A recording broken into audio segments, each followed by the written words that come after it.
días, es un gusto recibirles con las primeras noticias de TV Ciudad. En una jornada que se presenta muy fría, cuidado al salir, 7 grados de temperatura es la temperatura actual en Capital. Saludo cordial a quienes nos siguen por Uniradio, la radio de la Universidad de la República, 107.7 de FM por señal abierta, 6.1 por YouTube y por tvciudad.ui. Vamos rápidamente a repasar el pronóstico del tiempo que nos proporciona el Instituto Uruguayo de Meteorología.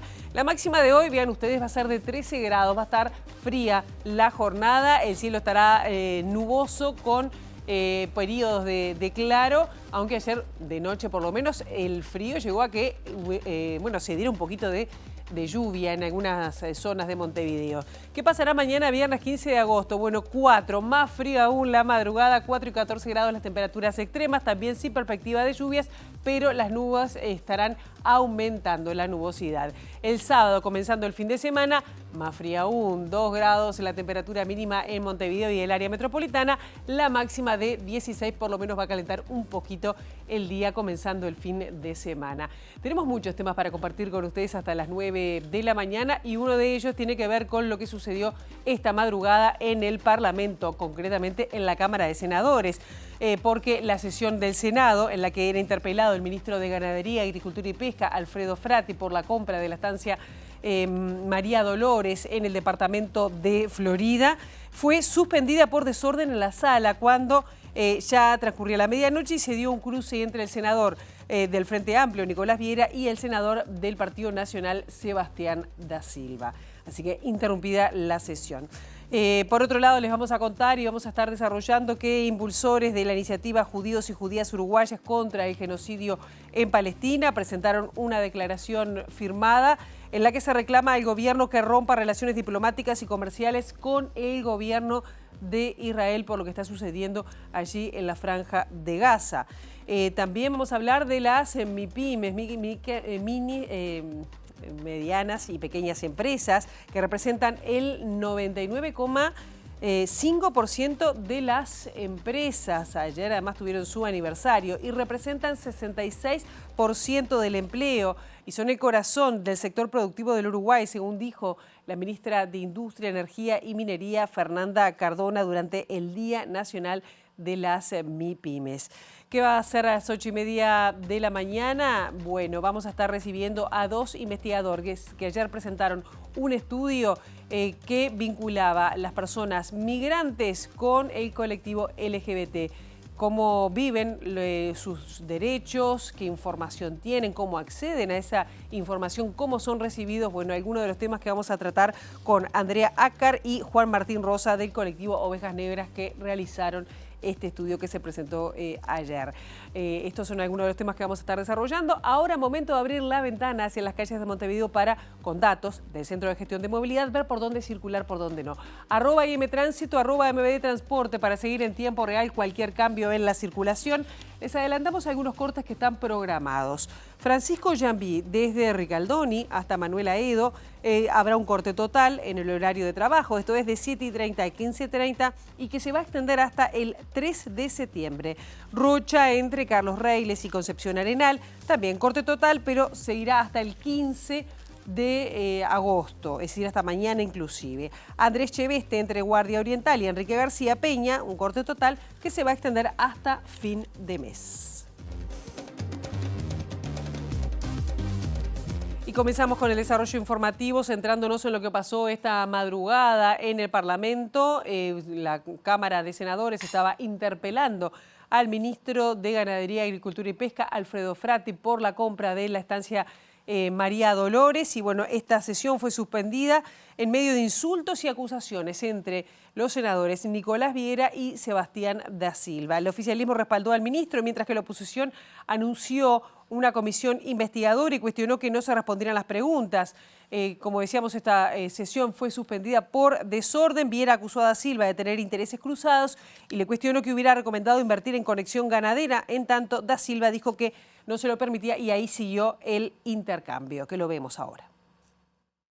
Y da Silva nos mostró el plano, precioso, colorido. Dedicó minutos enteros a hablar del beneficio que le acarrea al privado vecino en comprar el campo, pero resulta que no es beneficioso para que lo compre el Estado. Sí para el privado, pero no para el Estado. Y seguramente algún amigo de Da Silva, de su sindicato inmobiliario rural, debe haber perdido alguna comisión. Y eso también es parte de los intereses cruzados que este Parlamento tiene para discutir. Y además, ¿quién interpela, señor presidente? Lamento que circunstancialmente no esté en sala porque se lo digo donde cuadre. La interpelación cayó en el barro porque el estilo es el de Da Silva. El estilo es la bajeza, el insulto de Twitter, el insulto en sala, que la gallina bataraza, que el santo al Pepe, todas esas barbaridades que por suerte me está mirando acá a pocos metros, es lo que dice el senador que le recomendó a una cantidad enorme de uruguayos que invirtieran en conexión ganadera. No soy atrevido, vaya y se sienta allá. Sí, lo felicito, lo felicito. Es el mismo senador, espero que me descuente, que me sume después los minutos, presidente. Es el mismo senador que anduvo micrófono por micrófono recomendándole a los uruguayos que era un excelente negocio invertir en conexión ganadera. Todos con las Ferrari ruedas para arriba. Así quedaron, así quedaron. Pero además, señor presidente,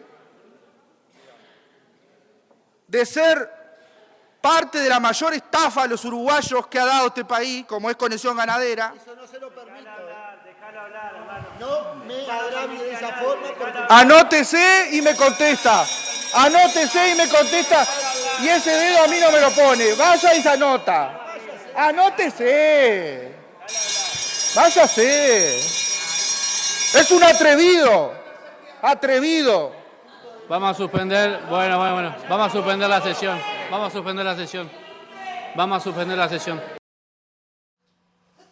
Esto sucedió pasada la medianoche, después de que se produjera esta suspensión de la interpelación de la sesión. Las bancadas del Partido Colorado y Partido Nacional emitieron un comunicado donde expresan su más enérgico rechazo a la conducta del senador Nicolás Viera, cuya provocación directa generó la reacción del senador Da Silva, alterando el normal desarrollo de la sesión de la Cámara de Senadores. Como consecuencia, sigue el comunicado, el Frente Amplio resolvió levantar la sesión, impidiendo que se votara la moción, declarando insatisfechas las explicaciones del ministro de Ganadería. La decisión de levantar la sesión, dice el texto, no se ajusta a los antecedentes y a las prácticas históricas de la Cámara de Senadores, que siempre ha sabido dirimir sus diferencias, manteniendo el funcionamiento parlamentario y la votación de los asuntos en el orden del día. Mientras esto sucedía en la Cámara de Senadores, la bancada de Vamos Uruguay del Partido Colorado en la Cámara de Diputados, como decíamos, con el respaldo de legisladores de toda la oposición, presentó un pedido para conformar una comisión preinvestigadora por la compra que el Instituto Nacional de Colonización realizó de la estancia María Dolores. El diputado denunciante será el colorado Juan Martín Jorge y el motivo son los cuestionamientos de orden administrativo, jurídico y constitucional respecto de la compra de la estancia. La preinvestigadora comenzará a sesionar este jueves y deberá elevar informes al plenario en 48 horas. Y al inicio de la interpelación, nos vamos un poquito para atrás sobre esta compra de la estancia María Dolores, el senador Sebastián Da Silva del Partido Nacional dijo que no iba a hablar del Instituto de Colonización, sino exclusivamente de la adquisición del predio ubicado en el departamento de Florida. El legislador interpelante cuestionó duramente la decisión del gobierno y dijo que la compra se hizo para hacer un santuario al Santo Pepe. Así empezó el tema de María Dolores, señora presidenta, hace casi 3 meses. Diría que falta un día para que empiece. Empieza con un anuncio que los uruguayos están desacostumbrados, señora presidenta. Es la utilización política en las circunstancias más angustiantes del uso de los dineros públicos. No es de estilo, señora presidenta, ni que blancos o colorados hayan hecho un anuncio de estas características y con un jerarca de esa jerarquía. Nosotros, desde el punto de vista humano, señora presidenta, podemos entender los momentos de emoción, lo entendemos. El expresidente Mujica naturalmente ha sido un hombre muy importante y mucho más importante para mucha de esta generación que hoy está en el gobierno. Pero no podemos permitir, porque estamos en una república, señora presidenta, ¿sí?, que se usen los dineros públicos para hacer un templo, un santuario a Mujica, un santuario al Pepe, un santuario al Santo Pepe, señora presidenta. 32,5 millones de dólares. 32,5 millones de dólares en un campo que, como vamos a relatar, y es el objeto de esta interpelación, no solo no tiene plan, no van a poder cumplir lo que dijeron. Por su parte, el ministro de Ganadería, Agricultura y Pesca, Alfredo Frati, dijo que la compra de la estancia María Dolores es una, si no la mejor compra que ha hecho el Instituto Nacional de Colonización. El jerarca también aseguró que el campo en cuestión está perfectamente habilitado para desarrollar una explotación lechera y destacó que la decisión tiene el aval de todas las gremiales lecheras del país. He de hacer notar en una línea gruesa que los gobiernos que presidió el Frente Amplio se demuestra que se adquirieron en promedio en el entorno de unas 10.000 hectáreas por año. 10.000 hectáreas por año. Por lo tanto, esta compra que hoy está en discusión no podría sorprendernos, pero sí adquiere notoriedad por la significación que tiene, porque desde nuestro humilde punto de vista, si no es la mejor, es una de las mejores compras que ha realizado el Instituto Nacional de Colonización en su historia. Sí es un predio para fomentar la lechería. Es buena cosa tomar en cuenta que absolutamente todas, cuando digo todas las gremiales lecheras le han dado el ok a esta compra. Todas las gremiales lecheras que existen en este país. Las mismas que en la última campaña electoral nos han reclamado campo, tierra, para agrandar su estructura, o simplemente porque la mitad son arrendatarios y las inversiones de esta producción intensiva son muy difíciles de pagar en el tiempo normal de un arrendamiento corriente y que además tienen serio problema para el renuevo generacional. 16 tambos, un campo de recría y un banco de forraje que hoy nadie discute los beneficios del riego porque toda la campaña electoral de todas las fórmulas políticas que se presentaron hablaba del riego. Pues acá tenemos el riego funcionando y que sería muy bueno para que otros pudiéramos copiar y poderlo escalar a nivel nacional. El INALE es el órgano especializado en temas de lechería y ha establecido que el tamaño mínimo para vivir dignamente, nos falta este trabajo para las otras explotaciones, de su trabajo en un tambo supera las 100 hectáreas. En el entorno de María Dolores hay unos 200 tambos que no llegan a esta cifra. Ahora, si esto no cuaja con la producción de forraje y con agrandar el campo, si no es con tamaño, con mayor producción de forraje a la mano, que venga Dios y lo diga, porque los seres humanos no podemos explicar esta cosa que es tan obvia. Según se informó también, los legisladores del Frente Amplio están evaluando realizar una denuncia al senador Da Silva por homofobia y racismo tras sus dichos a los senadores Viera y Carballo. Antes, en la noche, la bancada de senadores del Frente Amplio aseguró que es un sinsentido la interpelación que se realizó este miércoles al ministro de Ganadería por la compra de la estancia María Dolores. En conferencia de prensa, el senador oficialista Daniel Cayani aseguró que los legisladores del Frente Amplio respaldan al secretario de Estado y su equipo porque no solamente están cumpliendo con la ley, sino que están cumpliendo con un compromiso de campaña que asumió el actual partido de gobierno de capitalizar al Instituto de Colorización con 25.000 hectáreas. Para nosotros no solamente es un compromiso de campaña que estamos asumiendo, es una ley que estamos aplicando, sino que es un sinsentido esta interpelación, que además parece inscribirse en lo que definió el aparentemente líder de la oposición hoy, Álvaro Delgado, del Partido Nacional, el domingo, ahí cuando festejaron los 189 años del Partido Nacional, que es, vamos a trancar todo, ¿no? Porque hoy tenemos una interpelación aquí, hoy en la Cámara de Diputados se conoció que además se está promoviendo, al mismo tiempo que se convocó al ministro y al equipo de colonización, una comisión investigadora, una comisión preinvestigadora por la misma situación, promovida en este caso por el Partido Colorado, y además al mismo tiempo la semana que viene van a interpelar a otro ministro, en este caso al ministro de Ambiente, nada más ni nada menos que también por cumplir compromisos de campaña que el Frente Amplio estableció a lo largo de todo el periodo pasado y que está cumpliendo todos los días. Ahora momento de salir a las calles de Montevideo, de la mano de nuestra compañera Abril Mederos. Abril, ¿qué novedades tenemos a esta hora? ¿Cómo estás?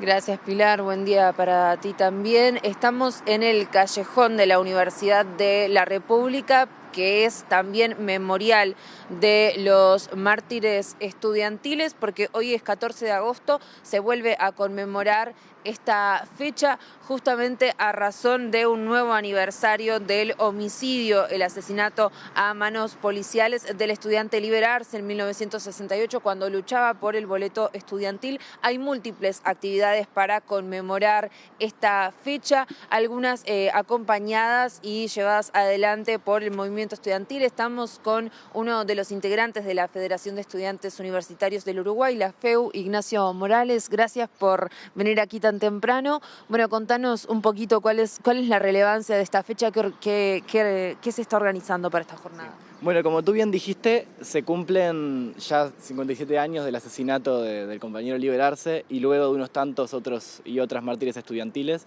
que, como nosotros, eran militantes de un presupuesto más digno, de un boleto estudiantil, de un mundo mejor en general, y que por estar militando en el momento que estaban militando fueron asesinados a manos policiales. Eso es algo que homenajeamos y reivindicamos siempre, su lucha, su imagen, como emblema de todas estas cosas que están para mejorarse y que tenemos que, como estudiantes, juntarnos para hacerla. Y además, en este año particular que se viene la ley presupuestal la ley quinquenal de presupuesto, también vemos necesario movernos para cumplir ese reclamo ya de hace varios años del 6+1 del PBI para educación y para investigación. Al mediodía aquí en este callejón va a haber una actividad, a la tarde hay una marcha, contanos un poquito. Bueno, eso, al mediodía, empezando 2:30, va a haber una peña con músicos y cosas culturales organizada por los gremios de secundaria, acompañada por el resto de gremios de movimiento estudiantil, entre ellos la FEU. Y a partir de las 6, como todos los años, 6 de la tarde, marchamos de la explanada de la Duelar hasta la Plaza 1 de Mayo, homenajeando a los mártires, donde vamos a cerrar con unas proclamas de cada gremio de ente educativo y con 3 bandas convocadas también.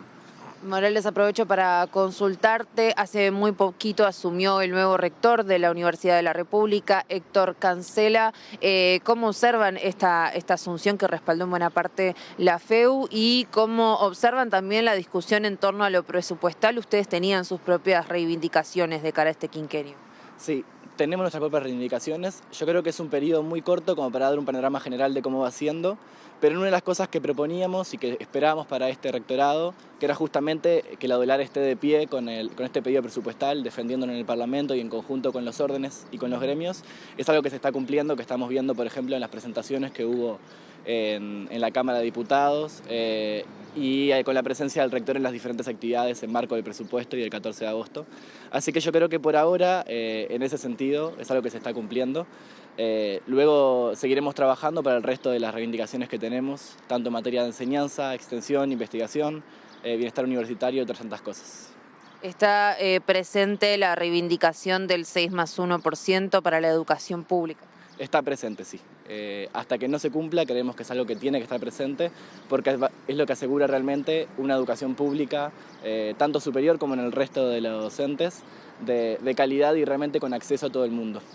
Muchas gracias. A ti. Le agradecemos la palabra a Ignacio Morales, integrante de la FEU en el marco de esta nueva conmemoración del 14 de agosto, Día de los Mártires Estudiantiles. Muchísimas gracias, Abril. Nosotros acá venimos con otro tema que ha sido tema además en la semana y ya desde hace algún tiempo. Tiene que ver con el tema de la eutanasia. La integrante del colectivo Empatía Uruguay, Florencia Salgueiro, quien vivió los últimos días de la enfermedad de su padre, Pablo, afectado por esclerosis lateral amiotrófica, sostuvo que ese sufrimiento fue innecesario e inhumano. Presenció el debate sobre la eutanasia desde la barra del Parlamento y esa experiencia dolorosa se manifestó a favor de un proyecto que, según dijo, tiene los recaudos necesarios para respetar el derecho a elegir un final de vida digno. El corazón del proyecto es el artículo 2, que lo puede leer la audiencia, está publicado, ¿sí? Y lo que dice es que este es un proyecto para personas que tienen enfermedades incurables, irreversibles, que están causando un grave deterioro de la calidad de vida, que están causando sufrimientos insoportables y que o están en su etapa terminal o son tan graves que la persona tiene una calidad de vida que entiende es absolutamente mínima y en contra de sus valores. Entonces no es mucha la cantidad de gente que entra dentro de esos parámetros. Ayer el diputado Galo explicaba que esto se trata de personas que tienen, por ejemplo, cáncer terminal, esclerosis lateral amiotrófica, como mi padre, u otras enfermedades neurodegenerativas, y alguna persona que esté paralizada totalmente, como un caso que se hizo público hace unos meses, el de Pablo Canepa, que tiene 38 años y que está inmovilizado en su cama por una enfermedad neurológica que lo dejó absolutamente inmóvil, ¿no? Son esos los casos extremos que esta ley pretende abordar, y la verdad es que han puesto bastantes limitaciones porque es razonable, no queremos que esto se aplique a todo el mundo. Ahora, para esos casos extremos, que ni con los mejores cuidados a veces se puede dar una respuesta que la persona sienta como aceptable, la verdad es que obligar a vivir a esas personas en contra de su voluntad es completamente contrario a cualquier noción de, bueno, evitar tratos graves, tratos crueles, inhumanos y degradantes, que también es un derecho humano, o el derecho a la dignidad como la persona, el individuo, desde su autonomía lo identifica. Y en lo más familiar, ¿sentís una forma de homenaje a tu padre de que otras personas no tengan que pasar por lo que él pasó de dolor en sus últimos días de vida? Sí, totalmente. O sea, es eso lo que me mueve a mí y lo que mueve también a mi hermana y a mi madre, que estuvieron conmigo toda la sesión ayer. Y nada, y es como, a ver, mi padre no va a revivir, pero hay personas que están en situaciones absolutamente análogas y que están sufriendo hoy. Este jueves se va a realizar una nueva asamblea del sector pesquero, a 70 días de iniciado el conflicto, y el sindicato va a analizar una propuesta que envía el Poder Ejecutivo para tratar de encontrar alguna solución. La propuesta del Ejecutivo incluye el pago de adeudos pendientes e instalar mesa de negociaciones. Es una propuesta que, digamos, no sería transitoria, y bueno, conformaría a ambas partes de manera transitoria por ahora, mientras se instala la mesa multisectorial de negociación y se define, bueno, lo que nosotros estamos hablando de la guardia y algunos temas más. Bien, ahora, si no se levanta mañana en la asamblea, ¿los barcos van a salir la semana que viene con esta bolsa que hicieron los empresarios? Eso no lo sabemos, nosotros podemos responder de nuestra parte. Nosotros cada propuesta y cada vez que hemos estado en una instancia del Ministerio lo hemos tomado de forma muy seria. El sindicato ha puesto propuestas de salida. De hecho, las últimas 3 propuestas de salida no le implicaban costos operativos a los empresarios y sin embargo han sido rechazadas. Bueno, nosotros lo que tenemos que hacer es los pasos que hemos venido haciendo siempre, que es ante una propuesta ponerla a consideración de la Asamblea General, que es la que dirige y mandata los caminos del sindicato, y bueno, si esa asamblea entiende que es de recibo, bueno, lo comunicaremos en su momento. ¿Cómo fue la asamblea del día lunes? En un medio del diario El País hablaba de recriminaciones, gritos. Bueno, el diario El País está bien, nosotros no sabemos de dónde saca las fuentes tampoco, ¿no? Toman titulares, dan titulares, declaran una huelga a un sindicato sin siquiera hablar con los dirigentes. Las asambleas sí, justamente son eso, son espacios de discusión y donde hay diferencias y hay encuentros. Pero lo que se salió de esa asamblea es con la decisión de un cuarto intermedio para el día jueves, para esperar la reunión que tuvimos en el día de ayer con el Senado y justamente lo que pasó. Hay una propuesta nueva que va a ser analizada este jueves. El presidente de la República, Yamandu Orsi, visitará al Papa León XIV el próximo 17 de octubre. Según informó El Observador y confirmó MBD Noticias, la reunión entre Orsi y el líder de la Iglesia Católica se realizará en el contexto de un viaje del presidente a Italia, donde participará del 80 aniversario de la Organización de Naciones Unidas para la Alimentación y la Agricultura, la FAO.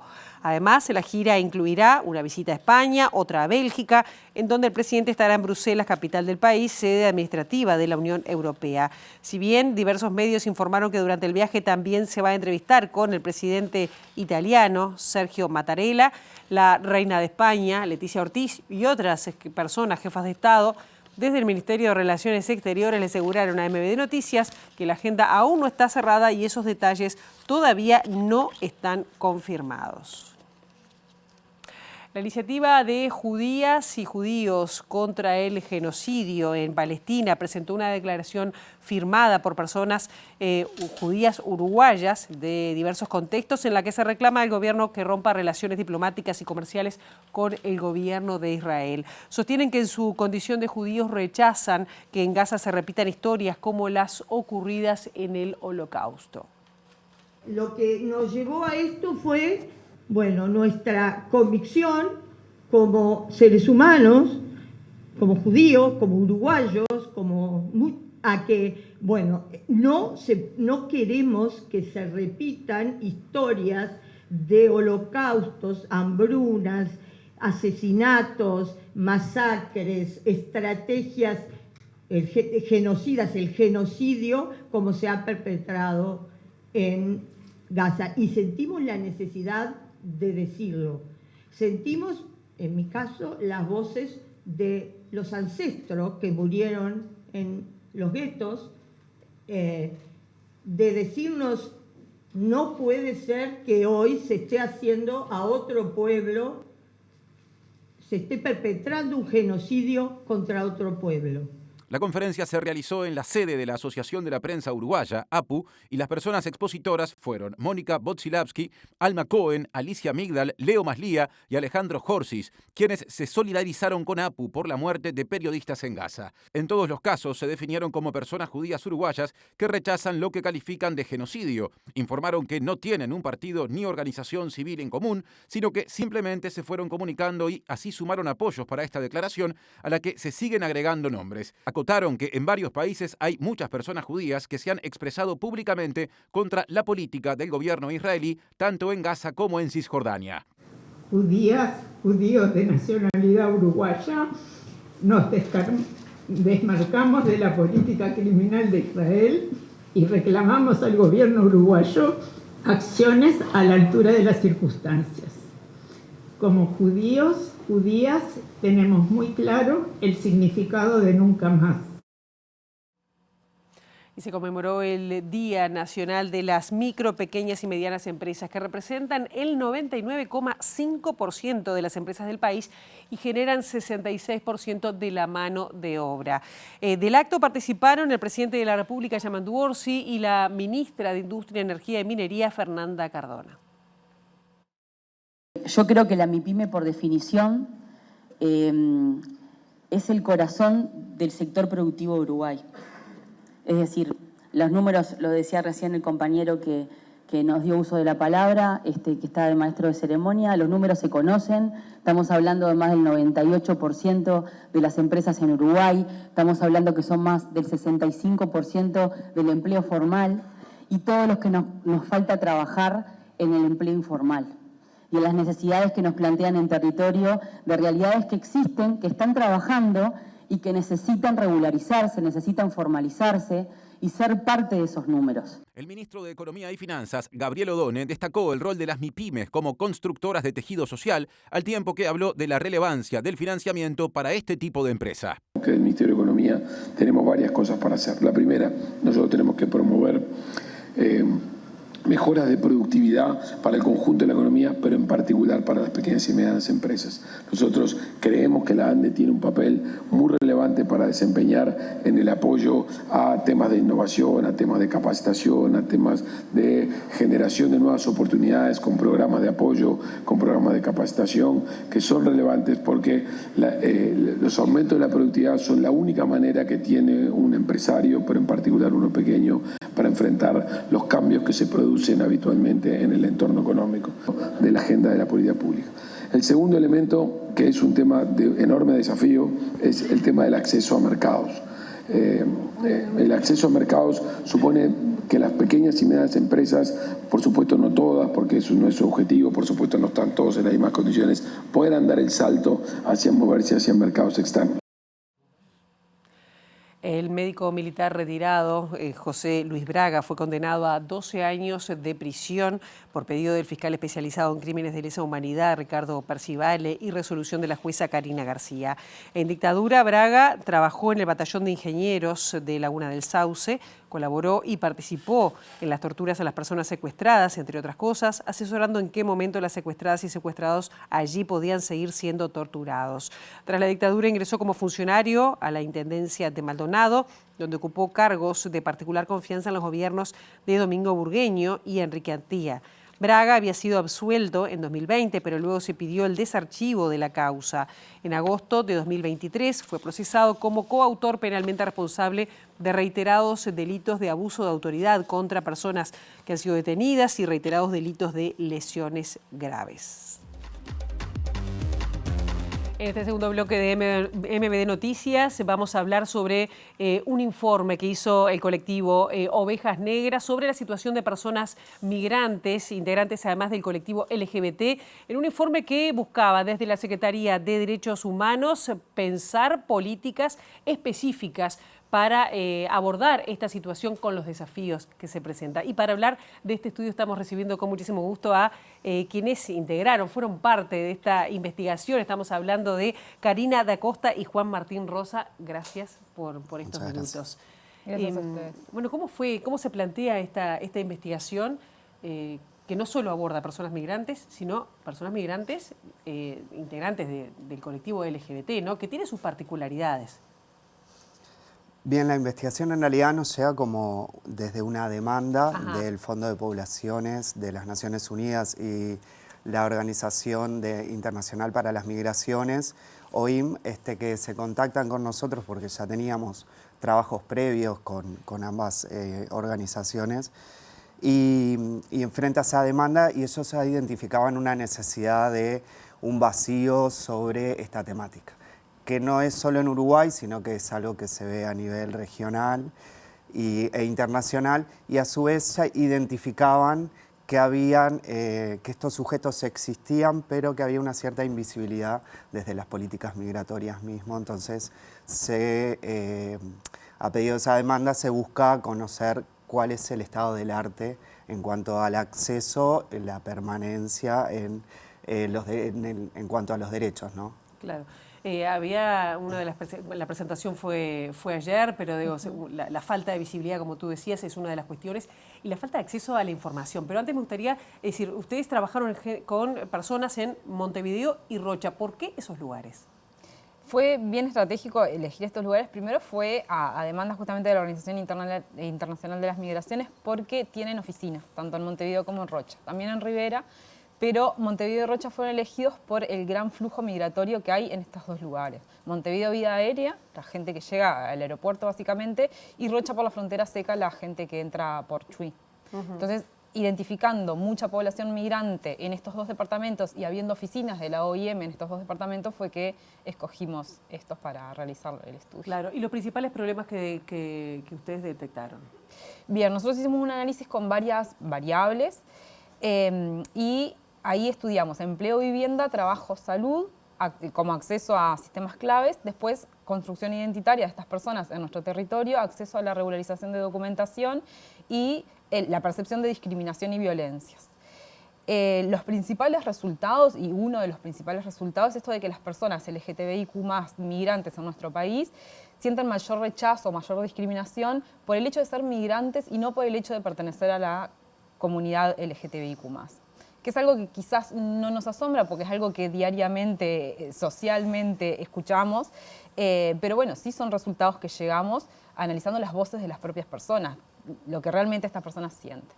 Más allá de eso, el acceso justamente a sistemas claves como trabajo, educación, vivienda y salud, las principales barreras es el lenguaje, aún en personas hispanohablantes, en esto de cómo comunicamos las uruguayas y los uruguayos las cosas, el a dónde tenés que ir, qué tenés que hacer, el coste elevado económico de apostillados, traducciones y demás de documentos, y el acceso a la información. El acceso a la información es una barrera muy grande, aún con información disponible. El navegar por las páginas web institucionales en este país se les hace difícil, se nos hace difícil a veces es verdad. a nosotros mismos, que hay links que no te llevan a ningún lado, que no entendés bien a dónde tenés que ir. Bueno, las personas justamente, y hoy por hoy en un mundo totalmente informatizado, buscan la información en las web y no la encuentran.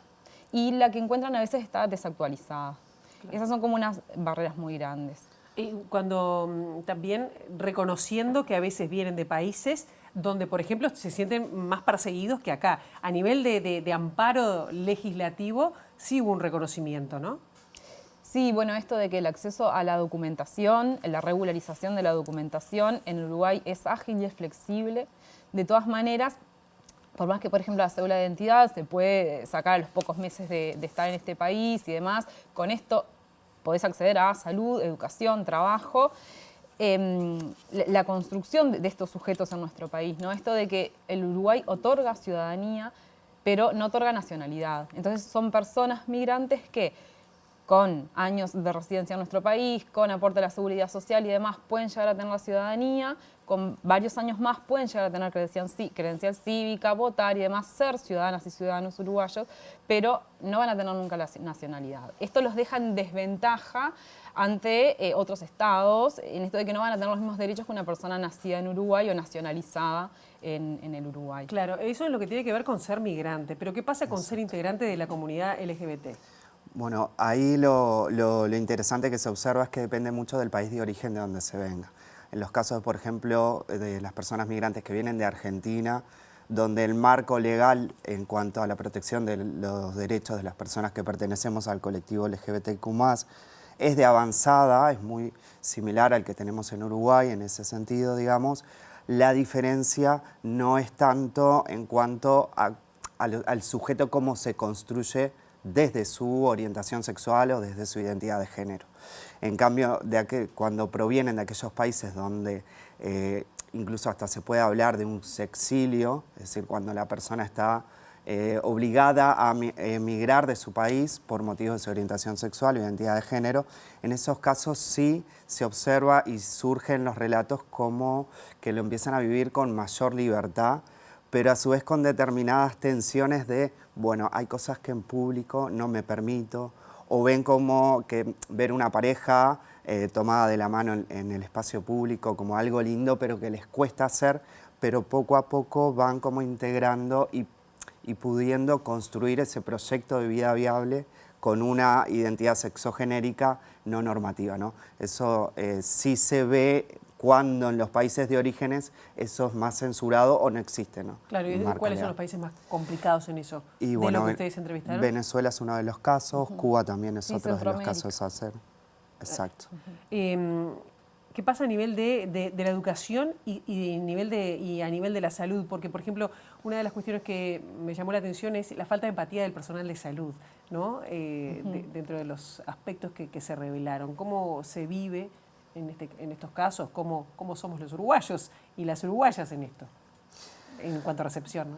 Bueno, sin duda, frente a estas cuestiones, ahí vemos que a pesar de tener un marco normativo, una cosa son los tiempos de la ley y otra lo cultural, ¿no? Todavía nos falta mucho. Uruguay es un país que discrimina, en estos casos discrimina por ser una persona migrante y también discrimina por ser una persona que pertenece al colectivo LGBTIQ+. Esto, y es una de las recomendaciones que hacemos, la necesidad de sensibilizar y capacitar a las personas desde una mirada de diversidad sexual y de género para trabajar con la población en general, pero puntualmente en este caso. Y es algo que aleja a las personas, ¿no? Y esto que también veíamos que el sistema, si bien la estructura está fragmentada, se le suma esta capa de dificultad cuando las personas se acercan y reciben determinados comentarios o determinadas tensiones, que también en el tema del empleo es algo que también surge y es donde incluso más discriminación se da, principalmente por motivos de ser una persona migrante que por pertenecer al colectivo LGBTQ+. ¿Qué otros desafíos, qué otras recomendaciones harían o salen, surgen de este trabajo que pueden tomar desde el Estado, ¿no? Sí, sin duda el trabajar en conjunto, sociedad civil y Estado, es como la gran recomendación que tenemos, en esto de que fue una investigación llevada adelante por la sociedad civil, pero con el objetivo de que genere de alguna manera política pública en protección de los derechos de estas personas, de todas las personas, pero bueno, particularmente de las personas migrantes LGTBIQ+, que fueron las personas que entrevistamos. El trabajar en conjunto, sociedad civil y Estado, creo que permite realmente identificar las necesidades en voz de las propias personas y que el estado de respuestas, esto que recién decía Juan Martín muy claro, somos un país con un marco normativo de vanguardia, un país que nos hace el desear migrar a este país justamente porque mis derechos van a estar protegidos, porque hay leyes que garantizan que yo pueda vivir en libertad y manifestarme en la calle como yo desee o amar a quien yo desee amar, pero de la ley a que se aplique realmente y a que la sociedad realmente sea abierta e inclusiva con toda la población, hay un gran trecho. Y esto se va a construir únicamente trabajando en conjunto sociedad civil y Estado. Y hay un aporte que me parece no menor también, y es que depende de la procedencia de la persona.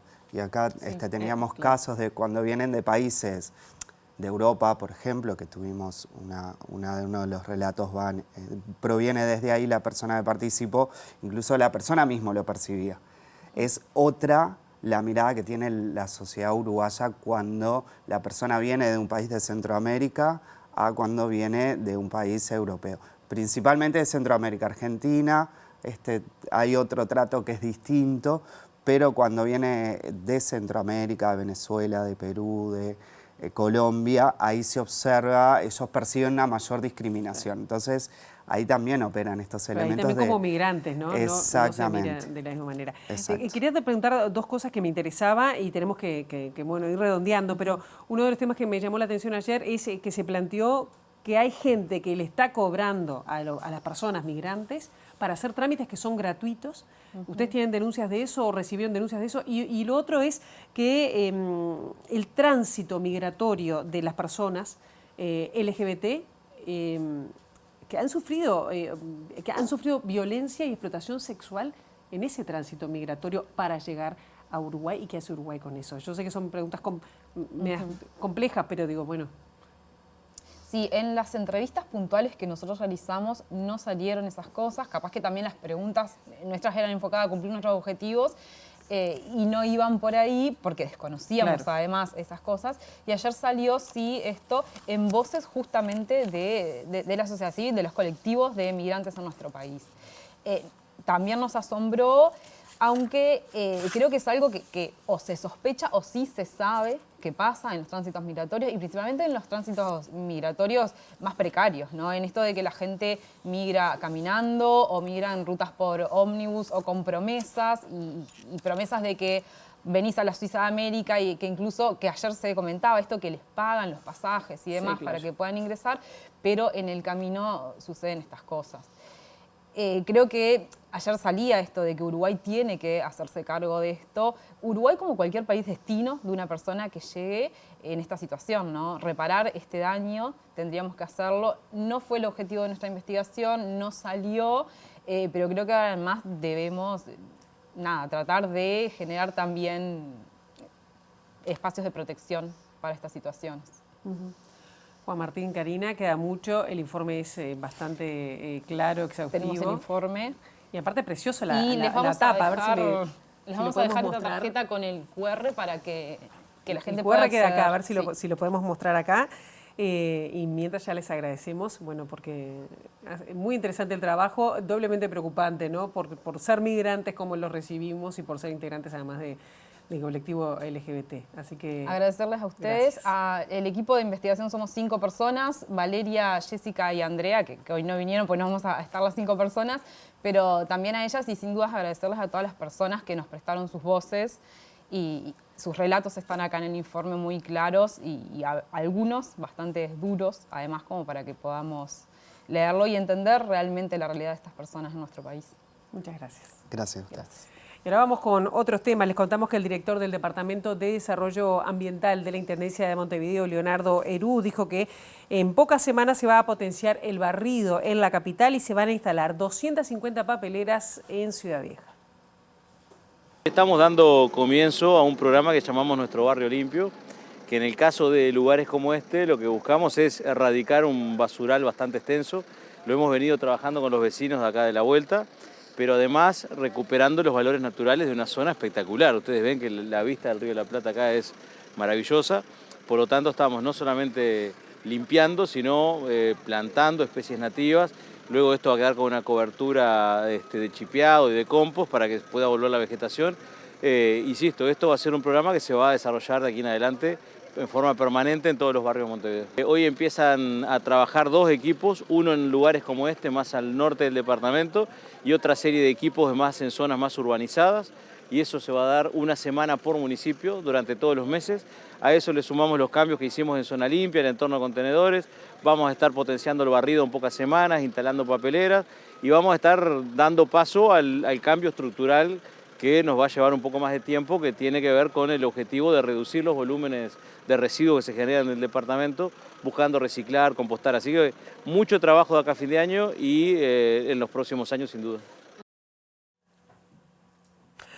El área de promoción sociolaboral del MIDES, a través del programa Enlace Laboral, está relanzando la convocatoria a empresas públicas y privadas para que participen de la acción de inclusión de personas en el mercado del empleo. La posibilidad de construir la oportunidad, es decir, que cada persona, en función de sus experiencias previas, de sus capacidades y de sus capacitaciones, pueda encontrar la mejor estrategia, digamos, de vinculación en este caso con el empleo. También vale decir que nuestra área trabaja con otros dispositivos vinculados a la inserción laboral, que bueno, que no todos tienen que ver con el vínculo con una empresa, algunos tienen que ver más con caminos de cooperativas sociales, de procesos asociativos o de emprendimiento, pero bueno, quienes están en esta línea y cuando las empresas nos solicitan personas, nos parece que es bueno que se dé un acompañamiento lo más fluido posible también hasta que permita la sostenibilidad de las personas en la empresa. ¿Cuáles son los desafíos a nivel de promoción laboral en el MIDES? Y básicamente tiene que ver con 2 cosas. Una, entender que el trabajo, que lo laboral, no te elabora automáticamente un proyecto de vida, pero sí te permite a configurarlo desde una plataforma superior. Y en ese sentido los desafíos tienen que ver justamente con esto, con ampliar la posibilidad de empresas que estén dispuestas, digamos, a contratar, y por otro lado a trabajar con estas personas para que ese proceso sea lo más fluido posible, ¿no? Lo más fluido en el sentido de que no todos empiezan del mismo lugar, no todos tienen la misma historia o el mismo vínculo con el trabajo formal, y eso amerita también miradas distintas. Ahí hay un desafío importante que lo estamos asumiendo desde nuestra área.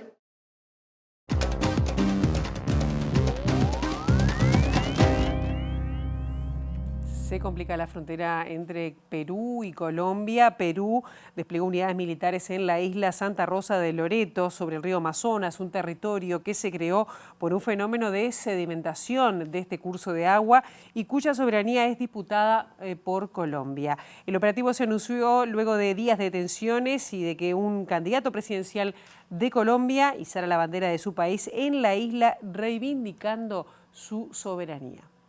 viaje en embarcación. Un escuadrón del Ejército y unidades de guardacostas de la Marina de Guerra de Perú ya están asentados en la isla de Santa Rosa de Loreto, el distrito peruano creado el mes anterior tras una votación del Congreso y desconocido por el gobierno de Colombia, que originó un conflicto entre ambos países. Aunque ninguna de las dos instituciones armadas se ha pronunciado oficialmente, el canal local N reportó que al menos 20 soldados realizan patrullaje preventivo e incluso operativos de control de identidad en la zona.